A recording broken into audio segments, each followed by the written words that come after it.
அழைக்கும் பொழுதெல்லாம் எனக்கு மறு உத்தரவு தருகிறார்.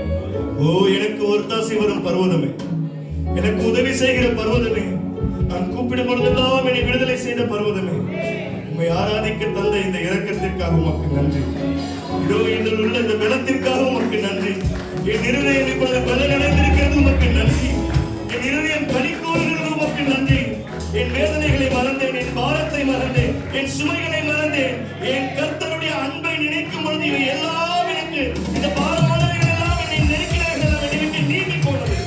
என் கர்த்தர் எவ்வளவு உன்னதமானவர், எவ்வளவு பெரியவராய் இருக்கிறார். வானமும் பூமியும் உண்டாக்கினவர், வானமும் உடைய சிங்காசனமும் பூமியும் உடைய பாதப்படியும் என்று எழுதியிருக்கிறபடி அவர்களுடைய பாதங்களில் அமர்ந்திருக்கிறவர்களுக்கு அவர் இரக்கம் செய்திருக்கிறார். ஹalleluya. உங்களுக்கு அவர் இரக்கம் செய்திருக்கிறார், மனதுருகி இருக்கிறார், உங்களை தொட்டிருக்கிறார். அவர் இரக்கம் நிறைந்தவர். ஹalleluya, ஹalleluya, ஹalleluya. தெய்வமே, நீர் எங்களை நடத்தினதற்காக உமக்கு நன்றி. இதோ இப்பொழுது உம்முடைய வார்த்தையின் வேளையை உம்முடைய கரத்தில் தருகிறோம். தேவன் எங்களை நடத்தும், உணர்வடைய செய்யும், இருதயங்களை திறந்து தரும். எங்கு நாங்கள் ஆண்டவரை விலகினோமோ மீண்டும் உம்மை சந்திக்கக்கூடிய இடத்திற்கு நாங்கள் வர இதோ உம்முடைய சந்நிதியை எங்களுக்கு நீர் காண்பிப்பீராக. உம்முடைய சந்நிதியில் உம்முடைய பிரசன்னத்தை அனுபவிக்கக்கூடியவர்களை நீர் எங்களை மாற்றுவதற்காக உமக்கு ஸ்தோத்திரம். இயேசுவின் மூலம் ஜெபிக்கிறோம் நல்ல பிதாவே. ஆமென், ஆமென், ஆமென். அமர்ந்து கொள்ளுங்கள்.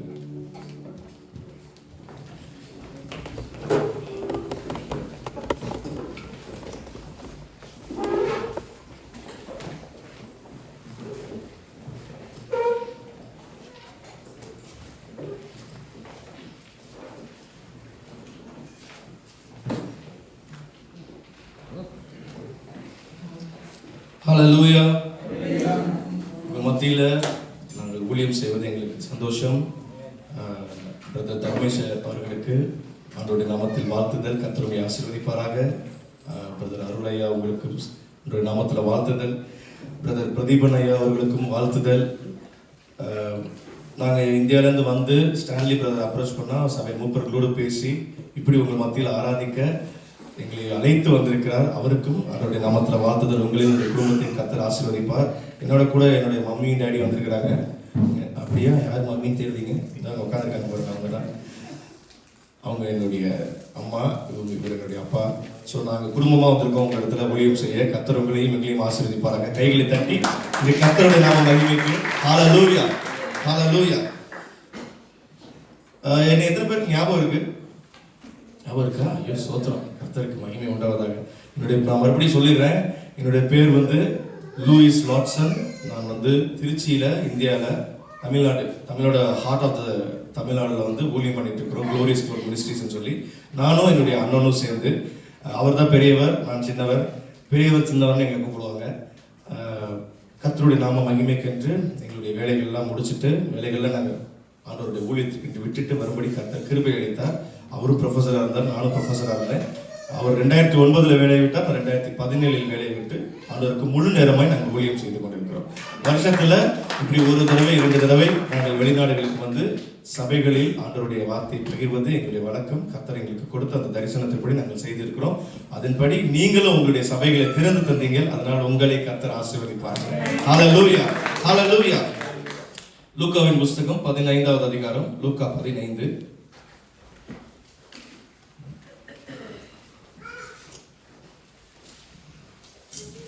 11 நான் சில வசனங்களை வாசிக்கிறேன். இல்லை அங்கே யாராவது இருக்கீங்களா? வசனம் வாசிப்பீங்களா?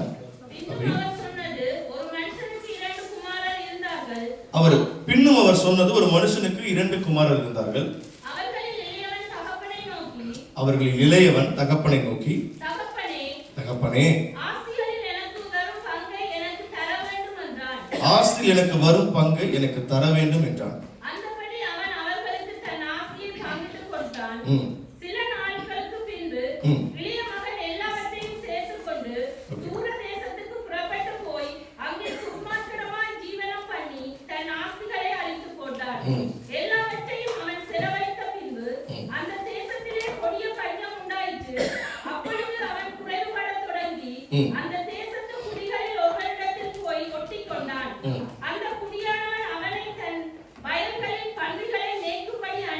போதும். இதுவரைக்கும் உங்களுக்கு விளங்குனதா? இங்க தமிழ் தெரியாத பிரெஞ்சு பிள்ளைகள் இருக்கீங்களா? அப்படி இருக்காங்களா? தமிழ் தெரியுமா? படிக்கும் பொழுது உங்களுக்கு விளங்கிக்குதா? லூக்காவின் புஸ்தகம் 15:11 லூக் 15 from 11th verse. நீங்க அதை நோட் பண்ணிக்கங்க.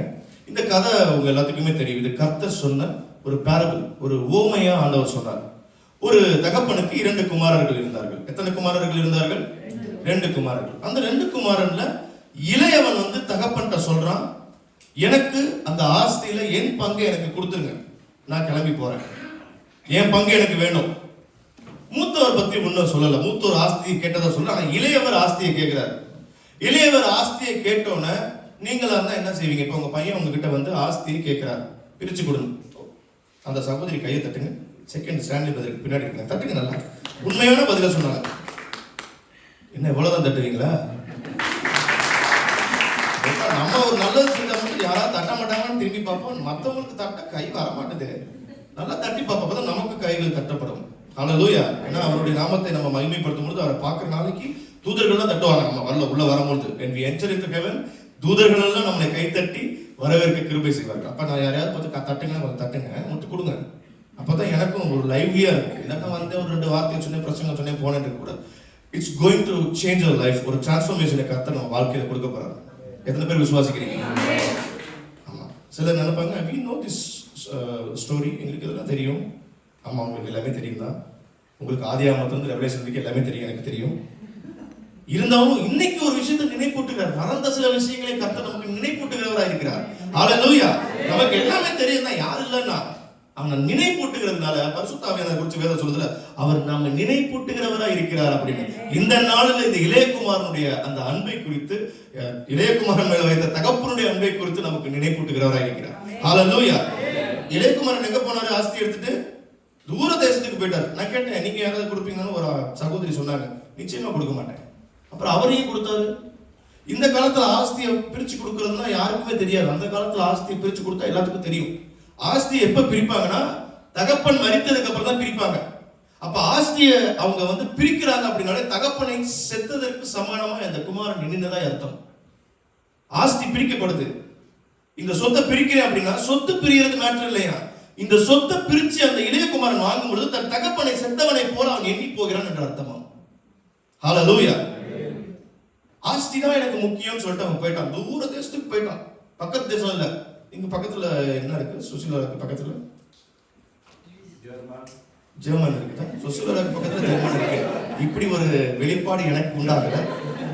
பிரான்ஸுக்கு பக்கத்துல இல்லப்பா. ஓகே, சரி, இப்படி சொல்லி சாரி மன்னிச்சுக்கங்க. ஸ்விஸ், சரி, பிரான்ஸ்க்கு பக்கத்துல என்ன இருக்கு? ஜெர்மன் இருக்கு, ஸ்விஸ் இருக்கு, இந்த பக்கம் ஸ்பெயின் இருக்கு. பக்கத்துல சொல்லிட்டா தூரத்துல என்ன இருக்கு? நீங்க வந்த ஊர் தான் இருக்கு. தூரத்துல என்ன இருக்கு? இந்தியாவுக்கு வந்துட்டாருன்னு வச்சுக்கங்க. பிரான்ஸ்ல இருந்து கிளம்பி இந்தியாவுக்கு வந்துட்டாரு. என்னன்னு கிளம்பி வந்திருக்கிறாருன்னா சொத்தை பிரிச்சுட்டு இனி பிரான்ஸுக்கு எனக்கு வேலை கிடையாது. ஏன் வேலை கிடையாது? எங்க அப்பா செத்துட்டாரு, அதனால நான் இந்தியாவுக்கு போறேன். இந்தியாவுக்கு வந்துட்டாரு. வந்தவர் இந்தியாவில சும்மா இல்ல. வந்தவர் இந்தியாவில் என்ன பண்ணாரு? ஏதோ பிரெஞ்சு வார்த்தை வருது, எனக்கு தெரியாது. என்ன சொன்னாரு? என்ன பண்ணாரு? சோக்கா இருந்தாரா? வந்தவர் இந்தியாவில் என்ன பண்றாரு? இந்தியாவில் அவர் ரொம்ப சோக்கா இருந்தாரு. நம்ம இங்க பாருங்களேன், நம்ம இங்க என்ன வேலை செய்யறோம், எவ்வளவு கஷ்டப்படுறோம் நமக்கு தெரியும். 5 மணிக்கு தான் வரோம், காலையில போவோம், நைட்டு 11 மணிக்கு தான் வருவோம். ஒரு மெஷின் மாதிரியான ஒரு வாழ்க்கை தான் நமக்கு. ஆனா நம்ம இந்தியாவுக்கும் இலங்கைக்கும் போறப்ப நம்ம எப்படி இருப்போம் நீங்க நினைச்சு பாருங்க. நம்ம தான் பிரான்ஸே நடத்துற மாதிரி போவோமா இல்லையா? ஆமாவா இல்லையா? அப்புறம் அப்படி அப்படி போக நாங்க என்னைக்காவது இந்தியாவில இருந்து எங்க இந்தியாவை நாங்க தான் நடத்தணும்னு வந்திருக்கோமா? எங்களை எப்படி பார்ப்பீங்க? ஒரு பாவப்பட்ட ஒரு நாட்டுல இருந்து வராங்க, அவங்களுக்கு என்ன வேலை? வந்தா 2 வார்த்தையை சொல்லிட்டு இப்படியே சர்ச்சா போறாங்க. இதுதானே எங்களை பத்தி நீங்க நினைச்சிருக்கிறது. ஆமா, ஒத்துக்கங்க, உண்மை ஒத்துக்குங்க. இப்போ அப்படி இல்லை. இந்தியாவை கர்த்தர் பயங்கரமா பிளஸ் பண்ணிட்டு அவரை ஸ்ரீலங்காவை பிளஸ் பண்றாரு. அதே மாதிரி நீங்க பார்த்த ஊழியர்கள் மேல இப்ப இல்ல பாத்தீங்களா? எங்களை எப்படி பிளஸ் பண்ணிருக்காரு, நல்லா பிளஸ் பண்ணிருக்காரு பாத்தீங்களா? ஒன்னும் குறையில்லை. இப்ப நாங்க காசுக்கெல்லாம் வரதில்லை. இப்ப நாங்க எதுக்கு ஒரு கர்த்தருடைய வார்த்தையை சொல்றதுக்கே வந்து கொண்டிருக்கோம். ஹalleluya. அது விடுதலை கொடுக்கற நாங்க வந்துட்டு இருக்கோம். We never worried about the tithe or we never worried about the offering. அதுல எங்களுக்கு கவலை இல்லை. கொடுத்தா கொடுங்க, குறுக்கடி போங்க. கொடுத்தாலும் சொந்தம், குறுக்கடி ரொம்ப ஸ்தோத்திரம். எங்களுக்கு ஆண்டவருடைய வார்த்தையை சொல்றோம். தூர தேசத்துல கிளம்பி போயிட்டார், இந்தியாவுக்கு போயிட்டார். நம்மளாம் போயிருக்கோம்னு வச்சுக்கோங்க. ஒரு பேச்சு, ஒரே ஷோக்கு, ஒரே டான்ஸ். இது இப்ப சென்னை எல்லாம் பாத்தீங்கன்னா முன்ன மாதிரி கிடையாது, ரொம்ப கெட்டு போயிருச்சு. பசங்க எல்லாம் பீர் பாட்டில் வாங்கினது போக பொம்பளை பிள்ளைங்க நின்றுட்டு இருக்கு. பசங்க என்ன பீருக்கு இன்னும் பேசுறாங்க. ஆமா, நம்ம பேச மாட்டோம். நான் தான் பேசுறது தப்பு, நான் பேசுறது தப்பு. அது எங்க நின்று பேசிட்டு இருக்கிறீங்க? தெய்வ குத்தம் உண்டாயிடும். கண்ணை குத்தில ஒரு கர்த்தர். ஆனா இங்க வேதத்துல ஆண்டவர் என்னென்ன பேசிருக்கா தெரியுமா? படிச்சிருக்கீங்களா? நான் சொல்ல மாட்டேன், நீங்களே படிச்சுக்கோங்க. அதெல்லாம் தப்பு கிடையாது. தப்பு நிக்கிறாங்க. அப்படிப்பட்ட பெண்களை பார்த்தோன்னே இவர் போயிட்டாரு. இந்தியாவுக்கு போனோன்னா போய் ஒரே கூத்து கும்மால குடி எல்லாம். அவங்களும் எப்படி தெரியுமா? நான் ரசிக்கப்படாத பெண்களை சொல்லிட்டு இருக்கேன், தயவு செஞ்சு நான் பெண்களுக்கு விரோதமானவன்னு நினைச்சிடாதீங்க. அந்த அக்கா மாரன் என்ன பண்ணுவாங்க? யாருக்கிட்ட பணம் இருக்க கரெக்டா போய் அவர்கிட்ட நிற்பாங்க. கரெக்டா இல்லையா? ஆமா, அண்ணன்ட்ட எல்லா பணத்தையும் வாங்கி எல்லாம் செஞ்சுட்டு இருக்கப்ப இப்ப இந்தியாவில பஞ்சம் வந்துருச்சு. பஞ்சம் வந்தோடனே என்ன செய்யறது? புத்தி கட்டவன் செய்யறான். அந்நாட்டின் குடியானவன் சிட்டிசன் ஆஃப் இந்தியா, இந்தியாவில் இருக்க ஒரு இந்திய குடிமகன் வீட்டுக்கு போயிட்டாரு. ஊர்ல பஞ்சம். குடிமகன் வீட்டுக்கு போய் ஏதாவது பிழைப்பு இருக்கான்னு பாக்குறாரு. நீ எங்க இருந்த?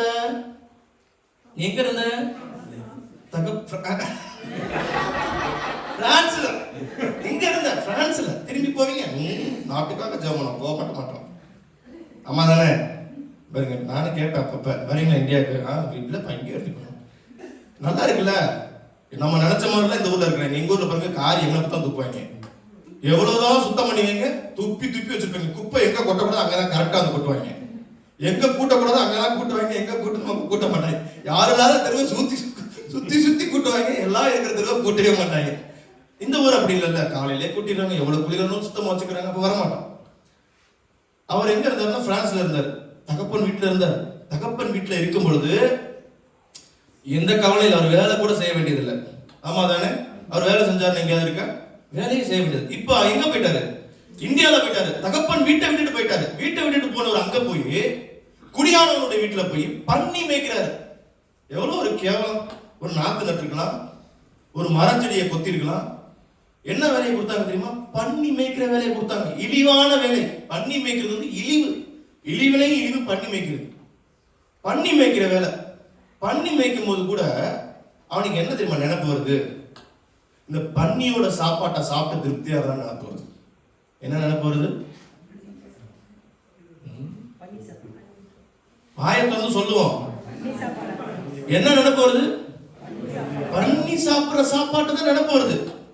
ஒருவேளை பன்னி சாப்பிடுற சாப்பாட்டை கொடுத்துருதான் நினைப்பு வந்திருக்காது போல. அவங்க கொடுக்கலையா? வேதத்துல படிச்சு பாருங்க. அப்பொழுது பன்றிகள் தின்கிற தவிட்டினாலே தன் வயிற்றை நிரப்ப ஆசையா இருந்தான், ஒருவனும் அதை அவனுக்கு கொடுக்கவில்லை. கொடுத்திருந்தா பன்னியோட பன்னியா போயிருக்கும். 10 பன்னியில இது 11வது பன்னியா இருந்திருக்கும். அம்மா தானே? இங்கே சுத்தி வரப்ப கடைசி நம்மளதான் சொல்லுவாங்க. நம்ம சொல்லிடவே கூடாது. இங்க என்ன சொல்றனோ அது முதல்ல இங்க இருந்து தானே புறப்படுது. நம்மளாம் பன்னி கிடையாது, நம்மளாம் சிங்க குட்டிகள். கர்த்தருடைய பிள்ளைகள். ஹல்லேலூயா. எல்லாம் பன்னின்னு சொல்லும் பொழுது தயவு செஞ்சு குற்ற உணர்வுக்குள்ள போகாதீங்க. வெளியே ஃப்ரீடமா வெளியே வாங்க. நாம கிடையாது. சில நேரம் நமக்கே ஒரு யோசனை வரும், ஒருவேளை இந்த பன்னி நம்மளாதான் இருப்போமோ, அது நம்மளதான் பேச. ஏன்னா எப்பவுமே இங்க அப்படி பேசி பழக்கமானதுனால நம்மளதான் சொல்ல வராங்க. இல்ல நீங்க இல்ல. யாரு இல்ல? நீங்க இல்ல. நீங்க தான் தகப்பன் வீட்டுக்குள்ள இருக்கீங்களா இல்லையா? தகப்பன் வீட்டுக்குள்ள இருக்கிறீங்க. அப்புறம் நீங்க எப்படி பண்ணி ஆவீங்க? கரெக்ட். பின்னாடி பேசிக்கிறேன். சாப்பாடு கொடுக்கலன்னு சில நேரத்துல நமக்கு வந்து நல்ல சோறுலாம் இருக்கும்போது நமக்கு புத்தியே இருக்காது. சோறு இல்லாதப்ப தான் புத்தி வரும். ஆமா தானே? நல்லா சாப்பிட்டு இருக்கும்போது ஜெபம் பண்ண போய் பாருங்க ரூம்குள்ள, ஸ்தோத்திரம்ங்கும் போது இத்திரி முறையே போயிடும். நல்லா படிக்க தொடங்கலேன், அது வரைக்கும் புறணி பேச நம்ம உட்கார்ந்தோம்னா விடிய விடிய பேசுவோம். பைபிளை திறந்து பாருங்க, லூக்கா 15. ஏ அப்பா, 32 வசனம் இருக்கு. ஒரு நாளைக்கு ஒரு அதிகாரம். 119 சங்கீதம்னா எந்த வேட்டம் ஓடுவோம்? அம்மாவே இல்லையா? யாராவது 119 சங்கீதத்தை நான் பொறுமையா படிச்சிருக்கேன்னு சொல்லுங்க. நான் அமர்ந்து 119 ஒவ்வொரு வசனமா தியானிச்சேன். எப்படா 19 முடியும்? நாலாம் முத பைபிள் படிக்கும் போது என்ன திருப்ப வந்துகிட்டு இருக்கு, இதுல என்னென்னமோ வேற போட்டிருக்காங்க, அந்த வார்த்தையை இந்த வார்த்தையான்னு. எப்படா முடியும் 19? அப்பா 20 ரொம்ப சின்னதா இருக்கு. 24 அடாடாடா, மனசுக்கு நிம்மதியா இருக்கு. அன்னைக்கெல்லாம் வேகமா படிச்சுட்டு போயிடலாம். 5 வசனம் தான். 119 காலையில ஸ்கூலுக்கு போறப்ப காலேஜ் போறப்ப படிச்சா என்ன ஆகுது? வெறும் 15 நிமிஷம் தான் ஆகும் படிச்சா. ஆனா நமக்கு கஷ்டம் தானே. நல்லா சாப்பிடும் போதுலாம் நமக்கு புத்தி வராது. உபவாசம் போடுவோம், நிறைய வெளிப்பாடுகள் அப்பதான் வரும். நம்மளை பத்தி இல்ல, பக்கத்துல இருக்கவங்களை பத்தி. கரெக்டுங்களா? ஒரு நாள் கூட உபவாசம் போட்டு என்னை பத்தி ஒரு வெளிப்பாடு வந்துச்சு யாராவது சொல்லுங்க. சிஸ்டர், உங்களை பத்தி கர்த்தர் என்ன பேசினார்? என்ன பேசினார்? தெரிஞ்சதே தான் பேசியிருப்பாரு.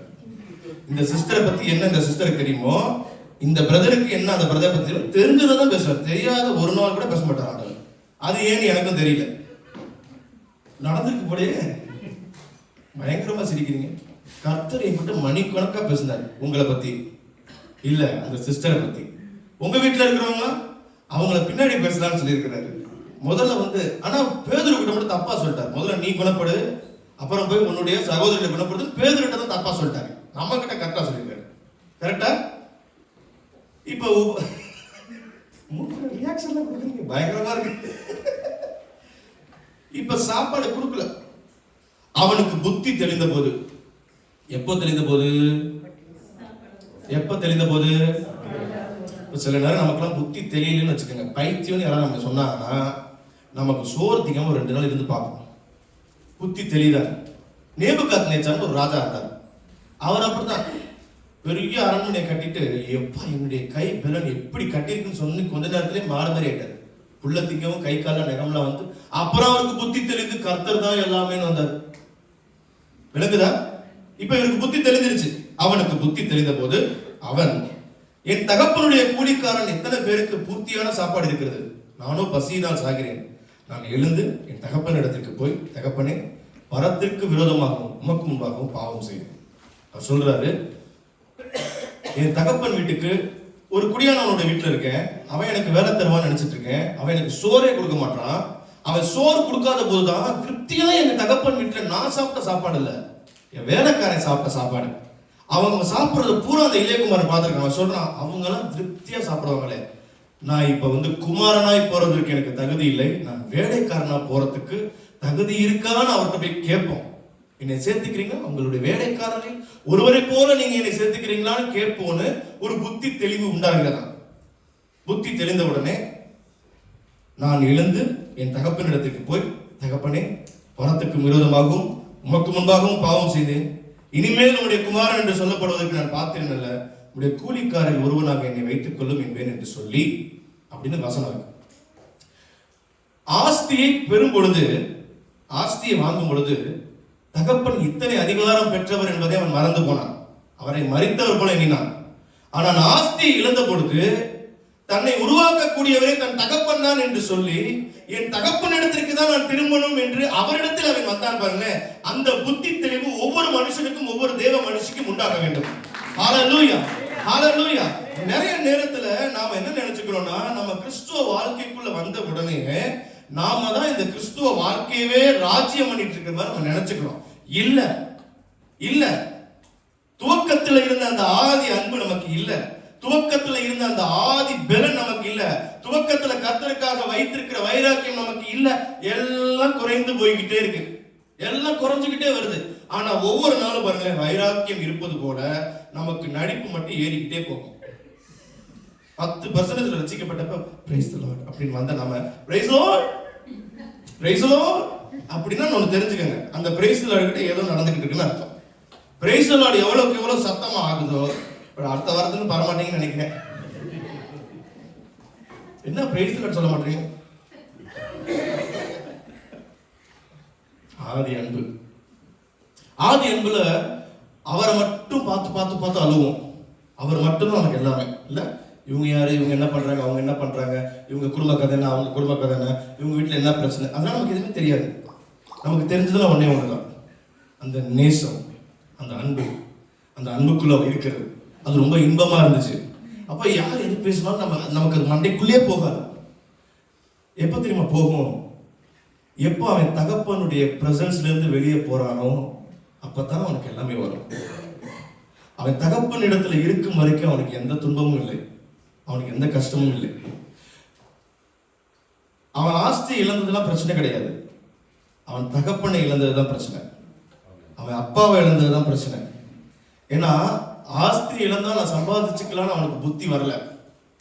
அவனுக்கு என்ன தெரியுமா புத்தி வந்துச்சு? இந்த ஆஸ்தி அழிந்து போயிடும், இந்த ஆஸ்தி என் தகப்பன் இடத்துல தான் இருக்கு, இந்த ஆஸ்தியிலும் இந்த இன்பத்திலும் இந்த சிற்றின்பங்கள் மோகங்கள் எல்லாம் காட்டிலும் என் தகப்பன் எனக்கு பெரிதானவர். என் தகப்பன் கிட்ட போனா அவர் என்னை சேர்த்துக்குவாரு. எங்க வேலைக்காரங்களே அவ்வளவு நான் மதிப்பா நடத்துவாரு. அப்ப என்னை எப்படி அவர் கைவிடுவாரு? ஒருவேளை அவர் ஏத்துக்காட்டி கூட நான் அவர்கிட்ட போய் என்ன கெஞ்ச போறேன்னா, என்னை குமாரனா இல்ல, என்னை வேலைக்காரனா வைத்துக் கொள்ளுங்க, என்னை வேலைக்காரனா வைத்துக் கொள்ளுங்க. நடக்கிற சம்பவத்தை பாருங்களேன். 20 இருந்து யாராவது ஒருத்தர் வாசிங்க. 20.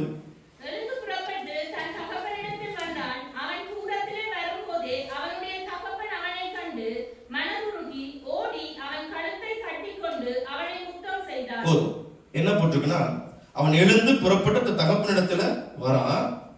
அவன் தூரத்தில் வரும்போதே, அப்ப அவங்க அப்பா வேலையே இல்லாம இருந்தாரு.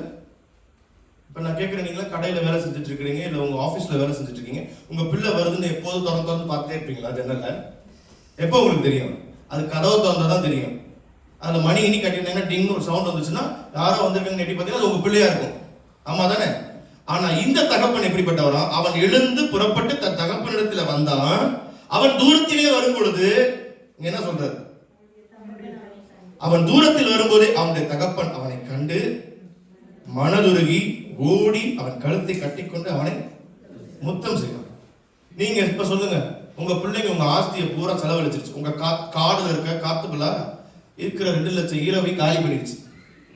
ஓடி வந்து மனது உருகி கட்டி அணைத்து முத்தம் கொடுப்பீர்களா? என்ன செய்வீங்க? என்ன செய்வீங்க? அன்னைக்கு வந்து பாருங்க பிரதர், அந்த சிஸ்டர் எப்படின்னு அன்னைக்கு தான் தெரியும், அந்த பிரதர் எப்படின்னு அன்னைக்கு தான் தெரியும். ஆமாவா இல்லையா? நானே சொல்றேன், இப்ப எனக்கு ஒரு குழந்தை இருந்து நான் என்கிட்ட வந்து எல்லாத்தையும் வாங்கிட்டு போயிடுச்சு, அது இழந்துட்டு எனக்கு பார்க்க அப்பான்னு ஓடி வருது. ஐயோ பிள்ளை ஓடி ஓடி ஓடி வருவேன். விளக்க மாத்த கையில வச்சுக்கிட்டு அவன் தூரத்தில் வரும் பொழுது 2 விளக்கமாறுகள் அதை ஒன்றாக மாற்றி ஒரு அடி அடித்தாலும் சரியான அடியாக அடிக்க வேண்டும் என்று காத்திருக்கும் பொழுது அந்த பிள்ளையாண்டான் வந்த வழியிலே திரும்பி ஓடி விடுவான். அவன் மறிக்கவில்லை, அவனை நான் தான் கொன்றேன். அப்படிதானே? கர்த்தர் அப்படி கிடையாது. கர்த்தர் அவரு யாரை போர்ட்ரே பண்ணிட்டு இருக்காருன்னா அவரை போர்ட்ரே பண்ணிட்டு இருக்காரு. அவரை பத்தி சொல்லிட்டு இருக்கிறாரு. அவன் எல்லாத்தையும் இழந்துட்டான். அவன் சொல்றான், நான் செஞ்ச தப்பு போய் கன்ஃபஸ் பண்ணணும், நான் போறேன். நான் போய் எழுந்து புறப்பட்டு அவர் இடத்துல போய் உமக்கு விரோதமாகவும் உமக்கு முன்பாகவும் பரத்துக்கு விரோதமாகவும் நான் பாவம் செய்து நான் சொல்ல போறேன்னு போயிட்டு இருக்கும் போது அவன் தூரத்தில் வரும் பொழுதே அவன் தப்பிதங்களை சொல்லாத கர்த்தர் அவன் வந்தால் போதும் என்று சொல்லி அவன் புறப்பட்டு வரும் பொழுதே அவருக்கு தெரிஞ்சு போச்சு, அவன் முழுவதுமா டிரான்ஸ்ஃபார்ம் ஆயிட்டான், அவன் முழுவதுமா மாறிட்டான். அவன் அங்க வரும் பொழுதே ஒரு ஓடி மனதுருகி கட்டி அணைத்து முத்தம் செய்து ஒரு ஆங்கில விரிவுரையாக்கத்துல சொல்லப்பட்டிருக்கு, ஒரு முத்த செய்யலாம் புடிச்சு அப்படியே முத்தம் கொஞ்சினாராம். மேல கீழே கண்ணு வாய் பூச்சி சப்பு சப்பு சப்பு சப்பு முத்தம் கொஞ்சினாராம். வந்தவன் வேலைக்காரனா வரான். ஆனா கர்த்தர் அவனை என்ன தெரியுமா செஞ்சார்? தகப்பன் என்ன தெரியுமா செஞ்சாரு? கட்டி அணைத்து மனது உருகி, அவன் ஆஸ்தி இழந்ததை பத்தி கேட்கல, அவன் ஆஸ்தி இழந்ததை பத்தி பேச போறான். அவன் அதை பத்தி கவலையே படல. நீ எதை இழந்து போய் எதை வேணாலும் என்கிட்ட வந்துட்ட, மறுபடி நீ என்கிட்ட திரும்பி வந்துட்ட. ஹல்லேலூயா. நீங்களும் நானும் ஆராதிக்கிற கர்த்தர் நாம் திரும்பி வரும்போது நம்மளை ஏற்றுக்கொள்ள மாட்டார் என்று நினைத்தீர்கள் என்றால் அது உங்களுடைய அறியாமை. ஆனா வேலை சொல்லுது, நீ திரும்பி வந்தா உன்னை ஏற்றுக்கொள்வேன். நீ தப்ப வச்சுக்கிட்டே வர சொல்ல உன்னைய, நீ தப்ப விட்டுட்டு நான் வரேன்னு சொல்லும் பொழுது உன் தப்ப பத்தி உங்க தப்ப என் தப்ப பத்தி அவர் பேசவே மாட்டார். உங்க பாவங்கள் என் பாவங்களை பத்தி அவர் பேசவே மாட்டார். அவர் கடலின் ஆழத்துல போட்டுருவார். யாராவது இருந்தா போய் எடுத்துட சொல்லுங்க. பார்க்க போனாங்க, வெடிச்சு செத்து போயிட்டாங்க. ஆழத்தை பார்க்க போறேன்னு அவர் முதுகுக்கு பின்னாடி போயிட்டாங்க. அவரையே பார்க்கல, அவர் முதுகு எங்க பார்க்கறது? மோசே ஒருத்தர் தான் பார்த்தார், அவர் மகிமையை பார்த்தார். யாராவது பார்த்திருக்குமா? பார்க்க முடியாது. மனஸ்தாபத்தோடு கர்த்தாவே, நான் செய்ததெல்லாம் தப்பா ஆண்டவரே, நான் செய்த பாவங்கள் பரத்திற்கு விரோதமாகவும் உமக்கு முன்பாகவும் நான் செய்தேன்னு சொன்ன மாத்திரத்தில் அசனமே கர்த்தர் அதை மன்னிக்கிறவராய் இருக்கிறார். ஹalleluya. கர்த்தர் உங்களையும் என்னை மன்னிக்கிறவராய் இருக்கிறார். See, don't say நான் பாவமே பண்ண ரட்சிக்கப்பட்டது பரிபூர்ணமா இருக்கேன். நமக்கு தெரிஞ்ச பாவம் என்னதுமா? வேசித்தனம், விபச்சாரம், பாவம், சிகரெட்டு, பீர், இது மட்டும் தான் நமக்கு தெரிஞ்ச பாவம். அதை விட பாவங்கள் இருக்கு. மாம்ச கிரியைகள். கலாத்தியர் 5 எடுத்து பாருங்க. மார்க் 7வது அதிகாரத்தை எடுத்து படிங்க. மார்க் 7 ஒரு சும்மா ஒரு கிளிம்ஸ் பார்ப்போமா? மார்க் 7 கண்டிப்பா நான் சொல்றதுக்கு முன்னாடி உங்களுக்கு தெரிஞ்சிருக்கும் அது எந்த வசனம். படிங்க யாராவது. மார்க் 7:20. மார்க் 7:20. மனுஷனுக்குள்ளே இருந்து புறப்படுகிறதே மனுஷனை தீட்டுப்படுத்தும். எப்படியெனில் மனுஷனுடைய இதயத்துக்குள்ளிருந்த பொல்லாத சிந்தனைகளும். ஃபர்ஸ்ட் புரிஞ்சுக்கோங்க, இத பத்தி என்னைக்குமே நம்ம கவலைப்பட்டதே கிடையாது. பொல்லாத சிந்தனை பத்தி மனுஷனுக்குள் இருந்து முதலாவது புறப்படுகிறது என்னவா? பொல்லாத சிந்தனைகளும், விபச்சாரங்களும், ஓகே, வேசித்தனங்களும், ஓகே, கொலைபாதகங்களும், களவுகளும். இதெல்லாம் பத்தி ஏதாவது யோசிச்சிட்டீங்களா? 10 அந்த 12 ஆட்டை போடும்போது இல்ல. அடுத்து பொருளாசையை பத்தி ஏதாவது தோன்றிருக்குங்களா? 1க்கு 10 வேணும், 12 வேணும், 13 வேணும், 14 வேணும், 2க்கு 3 வேணும், 4 5 5 அதெல்லாம் வந்திருக்குங்களா? வராது. ஜீஜோ கபடு வாங்க. இது ரொம்ப முக்கியமான டாபிக். இந்த வன்கண்ணுங்கிறது யாராவது கொஞ்சம் நல்லா உடுத்திட்டு வந்தா பாருங்க, யாராவது கொஞ்சம் பாஸ் ஆயிட்டேன்னு சொல்லும்போது பாருங்களேன், யாராவது ஒருத்தர் நல்லா வாழ்றேன்னு சொல்லும்போது பாருங்களேன், நீங்க போய் வாழ்த்துவீங்களா? நல்லா சந்தோஷமா? சூனியம் எங்கேயும் வைக்க வேண்டாம்.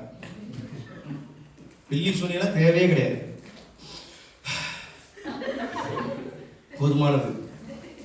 அந்த குடும்பத்தை பாஸ். அடுத்து வாங்க வன்கண்ணுக்கு அப்புறம் எது தெரியுமா? தூசணம். தெரியாத ஒரு விஷயத்தை தெரிஞ்சது போலயே பேசுவோம் பார்த்தீங்களா? அவங்க லைஃப் ஹிஸ்டரி நம்ம தான் ஸ்கிரைப்ஸ், வேத பாடகர்கள் எழுத்துக்கூடி நம்ம அவங்களோட லைஃப் ஹிஸ்டரி எழுதுவோம், தூசணமா எழுதுவோம். ஒரு நல்ல விஷயம் கூட எழுத மாட்டோம். அவங்க புத்தகத்தை எடுத்து பார்த்தீங்கன்னா, அந்த புக் ஆஃப் லூயிஸ் என் புக்கை பொறுத்தர் எழுத விடுறேன், என் ஹிஸ்டரி எப்படி தெரியுமா இருக்கும்? எப்பா எனக்கே தெரியாது இப்படி பண்ணியிருக்கேன் நான், அப்படி எழுதப்பட்டிருக்கிறோம். வெறும் தூசணமா இருக்கும். நதிகளும் புறப்பட்டு வரும்.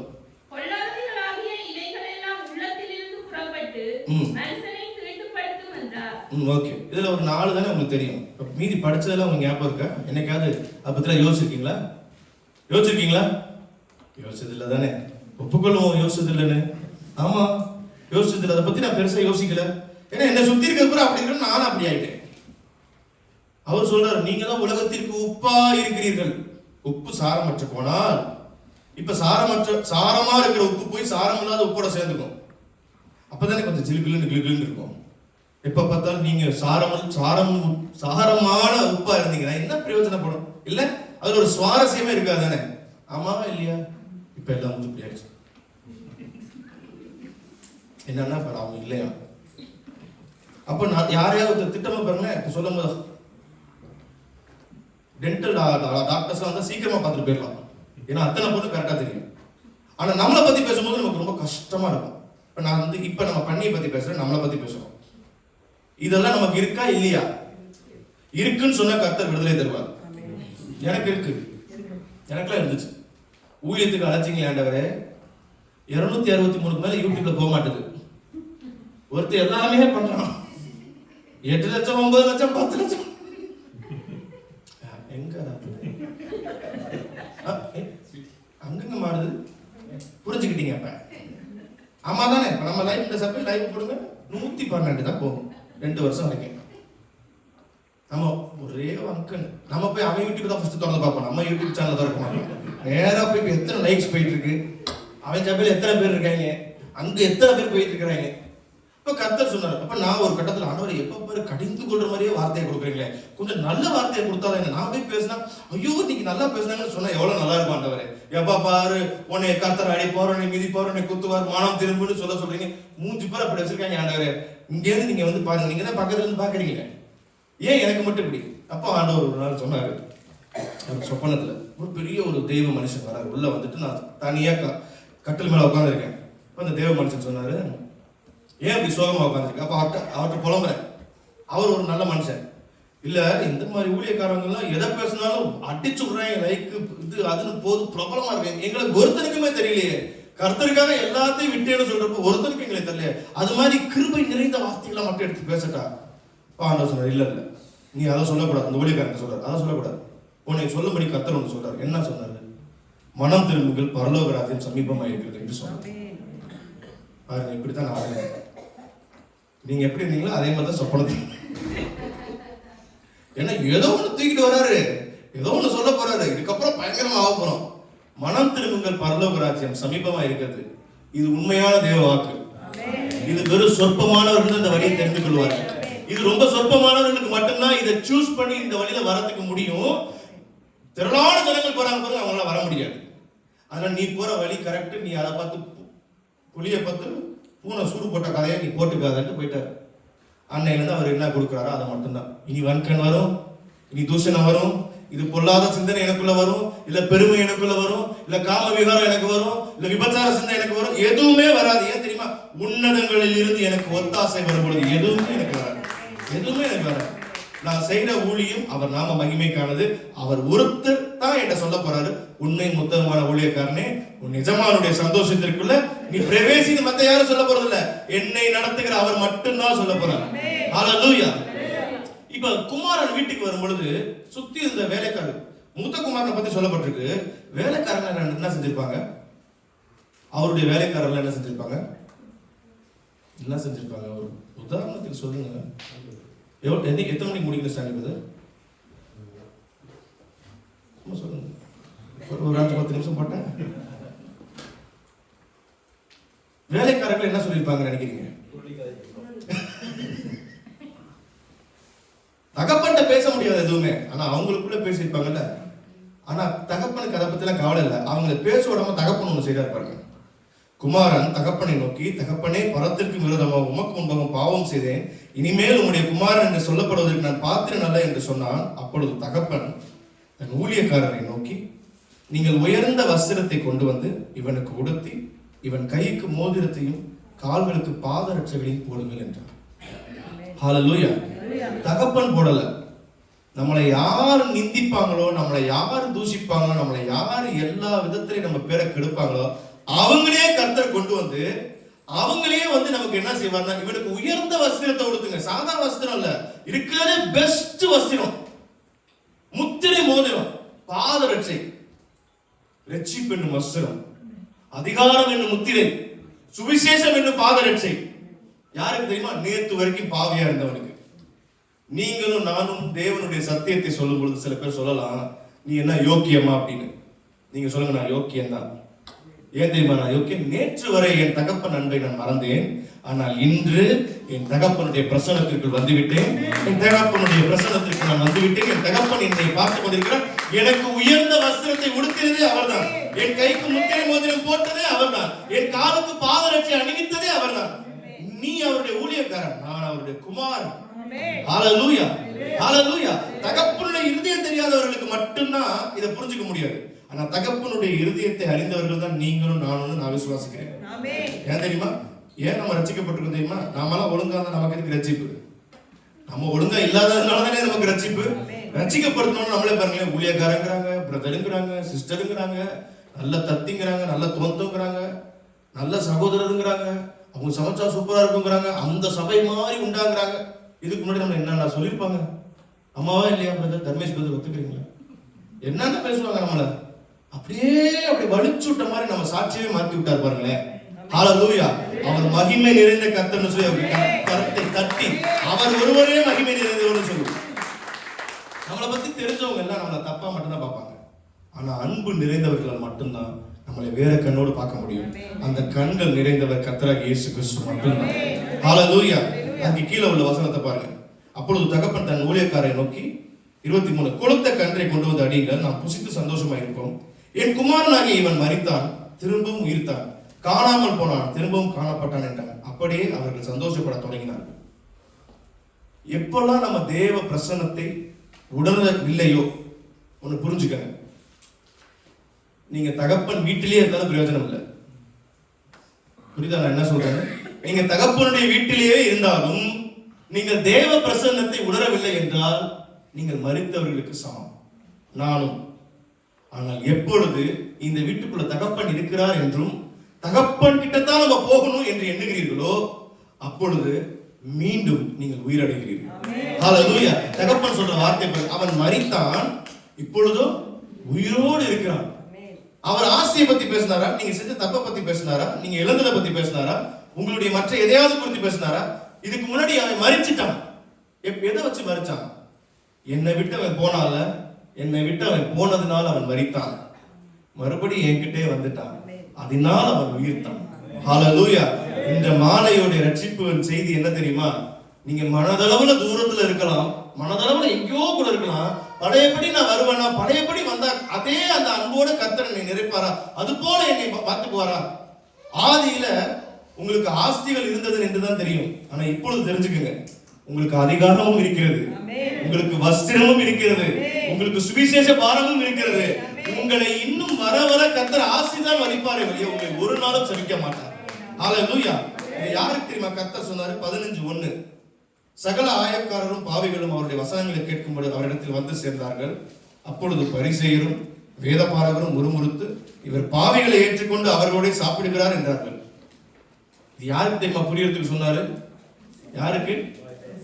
பரிசேயர், வேதபாரகர், ஆயக்காரர், பரிசுத்தமானவர்கள், நீதிமான்கள், தன்னை போல ஒரு பரிசுத்தவான் இல்லைன்னு காட்டுறாங்க பாருங்க, அவங்களுக்கு தான் சொன்னார்.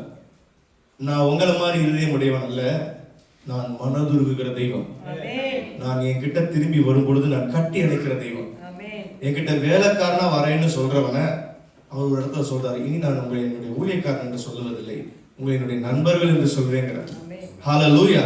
எவ்வளவு what a privilege we have when we come back to God.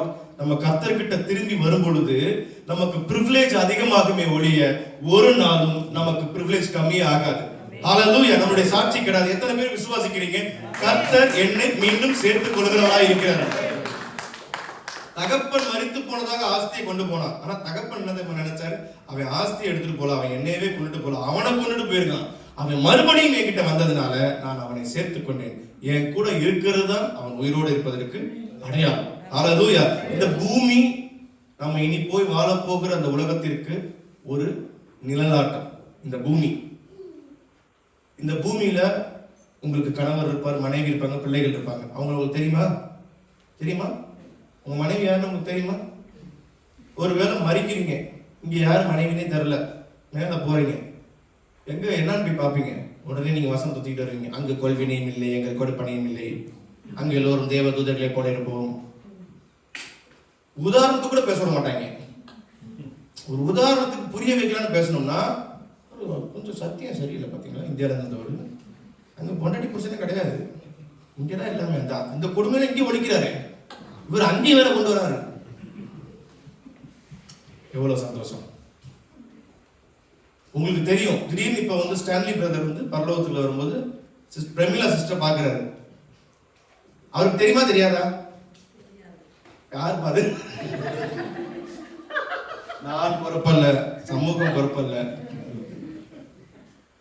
தெரியும், பார்த்தா தெரியும். ஆபிரகாம் யாருன்னு தெரியுது. பரிசுத்தவன்கள் தரிசனம் பார்க்கும்போது சொல்றாங்கல்ல, இவர் ஆபிரகாமை பார்த்தேன், நான் வந்து யோனாவை பார்த்தேன்னு சொல்றாங்கல்ல, நமக்கு தெரியும். ஏன் தெரியும்னா இவர்களோட நம்ம பூமியில வாழ்ந்ததுனால நமக்கு தெரியும். நாம கர்த்தரோட வாழலன்னு வச்சுக்கோங்க, அங்க போய் நம்மளை நிறுத்துறோம்னு வச்சுக்கல, நம்மளே வெளியே வந்துருவோம். இவரை யாருன்னு எனக்கு தெரியல, ஒரு வேற மாதிரி இருக்கிறாரு, ஐயோ இவர் அளவுக்குள்ள நம்மளால இருக்க முடியாது, கொண்டு போய் வெளியே வருடா, இன்னை பரலோக கிட்ட தொடங்க. அதுக்கு தான் அவர் சொன்னார், இந்த பூமியிலேயே நீ என்னை அனுபவித்தால் மேல வரும்பொழுது நீ ஆவலோடு இருப்பாய். நான் உள்ள வர, நான் என்னோட என்ட்ரி கொடுக்கும்போது, இந்த படத்துல எல்லாம் பாருங்க, ஹீரோஸ் என்ட்ரி கொடுக்கும்போது அப்படியே மேல இருந்து கீழே வரைக்கும் ரசிக்கப்பட்ட நமக்கு ஒரு உணர்வு வரும். பாத்தீங்களா? வருமா வராதா? வரும். அப்ப ஒரு கால் அப்படி சொல்லட்டுவாரு, புயலே உண்டாகும். குழந்தை மாதிரியே உட்காந்துருப்போம் தேட்டர்ல. பக்கத்துல பாஸ்டர் இருக்காரா, பிரதர் இருக்காரா தெரியாது. நல்லா சொல்லட்டுறாரு, வெளியே வந்து நம்மளும் ஒண்ணும் வராது. அதெல்லாம் பொய், மாயை. ஒரு ஹீரோ ஒரு என்ட்ரி கொடுப்பாரு, அவர் மத்திய ஆகாயத்துல வருவாரு. மத்திய ஆகாயத்துல அவர் என்ட்ரி கொடுக்கும்போது எல்லா வாயும் பொழந்துரும். அறிக்கை செய்யாத நாவுகள் எல்லாம் அறிக்கை செய்யும், முடங்காத முடங்கால்கள் எல்லாம் முடங்கும். அவரையே கர்த்தர் என்று எல்லா வாயும் அறிக்கை செய்யும்படி கர்த்தர் செய்வார். வரவர் யார் தெரியுமா? இந்த உன்னத தகப்பனே வருகிறார். யாரெல்லாம் இந்த பூமியில என் தகப்பனிடத்தில் மீண்டும் வந்தேன் என்று சொல்கிறார்களோ அவர்களுக்கு மனதுருக்கம் உண்டாகும், அவர்களுக்கு நித்தியமான ரட்சிப்பு இருக்கும், அவர்களுக்கு உயிர்த்தெழுதல் இருக்கும், அவர்களுக்கு தேவ சந்நிதி இருக்கும், அவர்களுக்கு தேவ பிரசன்னம் இருக்கும். அவர்கள் அவருடைய தகப்பனை பார்க்கும் பொழுது அவர்கள் தான் இப்படி கையை அசைத்து, உயிரோடு இருந்தால் நீங்களும், மரித்திருந்தால் நம்முடைய கல்லறையும் திறக்கப்படும். ஹல்லேலூயா. அந்த நம்பிக்கை உங்களுக்கும் எனக்கும் உண்டாவதாக. இந்த பூமி ஒரு நிழலாட்டம், இங்க வாழ்ற வாழ்க்கை ஒரு நிழலாட்டம். இதுல நம்ம பெறுகிற எல்லா மேன்மை, பெருமை, எல்லா புகழ் எல்லாமே ஒரு நிழலாட்டம். அவர் ஒரு நாள் வந்து தூதர்களுக்கு முன்பாக, பரிசுத்தவான்களுக்கு முன்பாக ஒரு ஜீவ கிரீடத்தை வைப்பார். முடிவு பரியந்தம் யாரெல்லாம் நிலைத்திருந்தாங்களோ அவங்க தலையில ஒரு ஜீவ கிரீடத்தை வைப்பார். இந்த தகப்பன் தன் குமாரனுக்கு செய்தது போல நீங்க வேற ஒண்ணும் செய்ய வேணாங்கிறாரு. Just come back to my presence அப்படிங்கிறார். இன்னைக்கான மெசேஜ் என்ன தெரியுமா? You please come back to my presence. என்னுடைய பிரசன்னத்துக்கு மீண்டும் வா. I don't need any of your belongings. உன்னுடைய எதுவும் எனக்கு வேண்டாம், நீ இழந்த எதுவும் எனக்கு வேண்டாம். உன்னால எனக்கு ஏற்பட்ட நஷ்டத்தை பத்தி நான் பேச மாட்டேன். ஒண்ணே ஒண்ணு மட்டும் ஒரு இதயத்துல உண்டாகட்டும். Just come back to me. என்கிட்ட வா, நீ இருக்கிற வண்ணமாக வா, நான் உன்னை வேறு மனிதனாய் மாற்றுவேன். ஹல்லேலூயா. மனுஷரை பிடிக்கிறவர்களாக நம்மை அவர் மாற்ற போகிறார். கைகளை தட்டி அவருக்கு சொல்லுவோம், அந்த பிரசன்னம் நமக்குள்ள இருக்க இருக்க இருக்க இருக்க தேவன் நம்மை மனுஷரை பிடிக்கிறவர்களை மாற்றுவார். ஹல்லேலூயா. ஏன் தெரியுமா? ஆத்ம பாரம் நமக்கு வர மாட்டது, நம்ம அவர்கிட்ட இல்ல. நம்ம அவர்கிட்ட இருக்கோம்னா நமக்கு நிச்சயமா ஆத்ம பாரம் வரும். நம்ம எல்லாத்தையும் அச்சுப்புக்களை நடத்தணும் தாகமாவே இருப்போம். எப்படிப்பட்டாலும் இந்த ஆத்மா சுதந்திரிக்கணும், இந்த ஆத்மா சுதந்திரிக்கணும், நம் இருதயம் பாடுபட்டு கொண்டே இருக்கும். அப்படிப்பட்ட கிருபை உங்கள் ஒவ்வொருவருக்கும் உண்டாவதா. ஹல்லேலூயா. நீங்களும் நானும் எப்பொழுது கர்த்தர் அழைத்து கண்களை மூடுகிறோமோ அப்பொழுது தேவனாகிய கர்த்தர் நம்மளை நித்தியத்தில் சேர்த்துக் கொள்வாராக. அந்த மனதுருக்கம் இந்த இளைய குமாரனுக்கு மட்டுமல்ல, இங்க இருக்கிற ஒவ்வொரு குமாரனுக்கும் ஒவ்வொரு குமாரத்திற்கும் உண்டாவதாக. ஹல்லேலூயா. போனவைகள் போகட்டும், அவைகளை கர்த்தர் ஒரு நாளும் எண்ணி பார்க்க போவதில்லை, அவர் மறந்து விட்டார். Let me give you a prophetic word. உங்களுடைய பழைய லைஃபை கர்த்தர் மறந்து விட்டார். He forgotten everything and this is a new day. இது கர்த்தர் உண்டு பண்ணினார். இதிலே மகிழ்ந்து களி கூர்ந்து மகிழ கடவும், சந்தோஷித்து மகிழ கடவும். ஏன் தெரியுமா? என்னை அவர் மன்னித்து விட்டார், என்னை அவர் சேர்த்து விட்டார், என்னை அவர் சேர்த்துக் கொண்டார். ஹல்லேலூயா. கர்த்தர் உங்களை ஆசீர்வதிப்பார்.